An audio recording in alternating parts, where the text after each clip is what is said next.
இந்த நாள் கர்த்தருடைய வார்த்தை ஆகாய் 2ஆம் அதிகாரம் 23ஆம் வசனத்தை வாசிக்க கேட்போம். உன்னை முத்திரை மோதிரமாக வைப்பேன் என்று, உன்னை முத்திரை மோந்திரமாக வைப்பேன் என்று கர்த்தர் சொல்லுகிறார். அன்றைக்கு இளையகுமாரனுடைய கைகளில தகப்பன் கொடுக்கப்பட்டிருக்கிறதான மோந்திரத்தை இழந்து போய் வந்த நேரத்துல தகப்பன் பிள்ளையை பார்த்து முதல் கொடுத்த காரியம் மோந்திரத்தை கொடுத்தான்.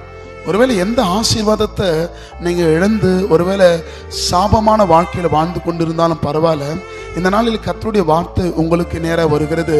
இழந்து போன மோந்திரத்தை கர்த்தர் தம்முடைய பிள்ளைகளுக்கு கொடுத்து அவர்களை ஆசீர்வாதத்தின் பாதையில் நடத்த தேவன் உண்மையுள்ளவராக இருக்கிறார். நீங்க எந்த ஆசீர்வாதத்தை இழந்து போனீங்களோ அந்த ஆசீர்வாதத்தை தம்முடைய பிள்ளைகளுடைய கைகளில் தகப்பன் கொடுக்க உண்மையுள்ளவராக இருக்கிறார். கர்த்தர் உங்களை ஆசீர்வதிப்பார். ஆமென்.